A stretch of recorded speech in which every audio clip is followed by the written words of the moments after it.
এই ইসলামী bank issue নিয়ে যদি আপনার মন্তব্য থাকে। দেখেন, ইসলামী ব্যাংক ইস্যু নিয়ে আমার কাছে মনে হচ্ছে ইসলামী ব্যাংক ইস্যুতে যতটুকু না বিএনপির, তার থেকে হচ্ছে বিএনপির কিছু কিছু নিয়ে তার ব্যক্তিগত স্বার্থ ঢুকে গেছে।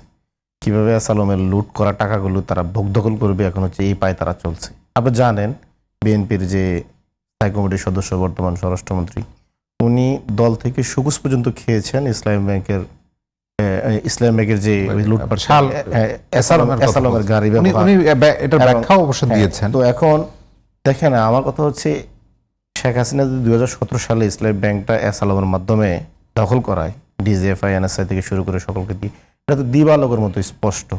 ইসলামী ব্যাংক 17 সালের আগের পারফরমেন্স, শেখ হাসিনার এই 5 আগস্ট পর্যন্ত পারফরমেন্স আপনি দেখেন, 5 আগস্টের পরবর্তীতে ব্যাংকটার পারফরমেন্স দেখেন। বর্তমানে ব্যাংকটা মানে নিজে হচ্ছে ঋণগ্রস্ত হচ্ছে 1,86,000 কোটি টাকার মতো। অথচ ব্যাংকটার মধ্যে হচ্ছে 5 আগস্টের মতো আমানত জমা ছিল 1,59,000 কোটি টাকার মতো। মাত্র 1 বছরের মধ্যে এই 5 আগস্ট থেকে এই বিএনপি ক্ষমতা আসা পর্যন্ত 20,000 কোটি টাকা মানে তারা অলরেডি আমানত সংগ্রহ করতে পেরেছে।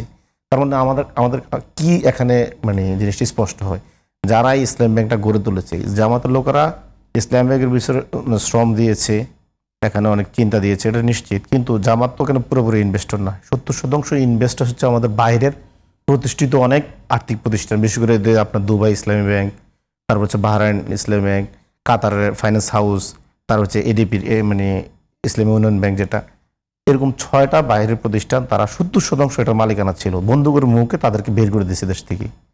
তো এখন মানে অর্থনীতি একটা বড় রকমের জেনারেশন এখানে হয়েছে। জয়নালাবউদ্দিন শিশির অভিযোগটা আপনি যদি বলেন, মানে ইসলাম ব্যাংকের কাঠামোর মধ্যে যদি আপনি বলেন যে তার যদি নিয়োগ প্রক্রিয়ার যদি আপনি বলেন, মানে আপনি বললেন যে আমাদের নানানভাবে সংশ্লিষ্টতা ছিল, কিন্তু এই মানে তার অর্থনীতি সঞ্চালনটা খুব রিমার্কেবল, কিন্তু এই পরিচালনার জায়গাগুলো এগুলো একটা প্রশ্ন তৈরি করে।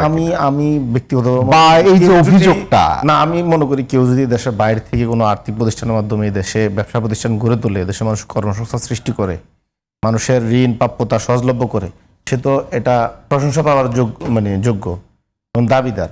উল্টো তাকে এখানে হেনস্থা করা হচ্ছে। আচ্ছা, আপনি আমাকে বলেন তো, বিএনপির নেতৃত্বাধীন বা বিএনপি নেতাদের ব্যাংক নাই? আব্দুল্লাহ আল মিন্টুর তো ন্যাশনাল ব্যাংকের মালিকানা আছে, ঢাকা ব্যাংকের ব্যাখ্যা দিয়েছে। সাধারণ মানুষ আমার কথা হচ্ছে, তাহলে আপনার সিপিবির কেউ একটা ব্যাংক গড়ে তুলতে পারবে না, একটা হসপিটাল গড়ে তুলতে পারবে না, 2জন বা 5জন রোগী মারা গেলে এখানে 8 দিন বন্ধ করে দিবে, বা এখানে এনসিপির কেউ কিছু গড়ে তুলতে পারবে না। তো রাস্তায় তো ধরেন আপনার ব্যাংকিং খাত তারা লুট করলোই। এছাড়াও যদি দেখেন অপোজিশনের উপরে যে এখন ক্র্যাকডাউন চালাচ্ছে, এটা কি আমার কাছে মনে হচ্ছে আমরা মানে সুনির্দিষ্ট কোনো অভিযোগের তদন্ত হতে পারে, কিন্তু একটা অভিযোগ প্রতিষ্ঠানকে আসলে অনর্গল মিথ্যা বলে। দেখেন, এখন অপোজিশনকে দমন করার জন্য ওরা 8 দিন মেডিকেল বন্ধ করে দিল, বললো কি এরা জামাত সংশ্লিষ্ট, এই জন্য লাইসেন্স বাতিল করে দিল। বাংলাদেশে অসংখ্য বাস অ্যাক্সিডেন্ট করে 20 জন 17 জন মারা যাচ্ছে, মানে লঞ্চ দুর্ঘটনা হচ্ছে, আপনার বিমান দুর্ঘটনা হচ্ছে, ওইগুলো তো বাতিল করেন না আপনি। একটা দুর্ঘটনা দিয়ে পুরো প্রতিষ্ঠান বাতিল করে দিলেন। আমার কাছে মনে হচ্ছে এগুলো হচ্ছে বিরোধী দলকে প্রতিহিংসার বশবর্তী হয়ে তারা এই কাজগুলো করছে, এর জন্য সাফারার হবে জনগণ। এবং আজকে আমি মানে অন ক্যামেরা বলে যাই, এই যে ইসলামী ব্যাংক নিয়ে বিএনপির যে মানে এখন কীর্তিকলাপটা চলছে, এর জন্য বিএনপির দল হিসাবে এক সময় অনুতপ্ত হবে এবং জাতির কাছে ক্ষমা চাইতে হবে। এবং বিএনপি নেতা সালাউদ্দিন আহমেদ সাহেব, উনি যদি ওনার কারণে যদি এখন যে ব্যাংকের অস্থিরতা দেখছি, সবগুলো ব্যাংক ক্রাশ করে এই মানে অস্থিরতা যদি এভাবে চলতে থাকে, তাহলে উনি কিন্তু একদিন বিচারের মুখোমুখি হবেন। জনগণ কিন্তু সব বোঝে। আপনি যতই পেপার ওয়ার্ক দেখেন, এখানে এসালম 82% মালিকানা, এসালম কিভাবে ব্যাংকটা দখল করছে সবাই জানে।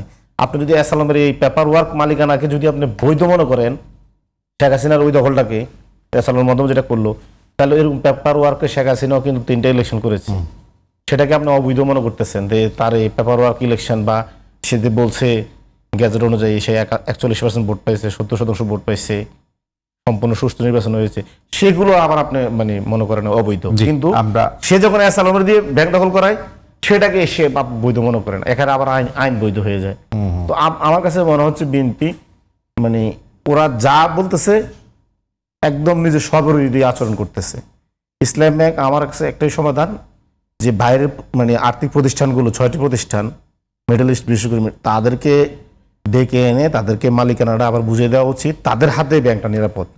এবং এই ব্যাংকটা কিন্তু তারাই কিন্তু মানে তারা তো এমন মানে আমি যতটুকু মানে দেখলাম তারা আসলে ওই সমস্ত দেশেও তারা তাদের ওই অবস্থান খুব ভালো এবং ট্রান্সপারেন্সি আছে, যার কারণে বাংলাদেশের মতো এরকম একটা থার্ড ওয়ার্ল্ড বা অব্যবস্থাপনার দেশও তারা একটা ভালো ইসলামী ব্যাংক করছে।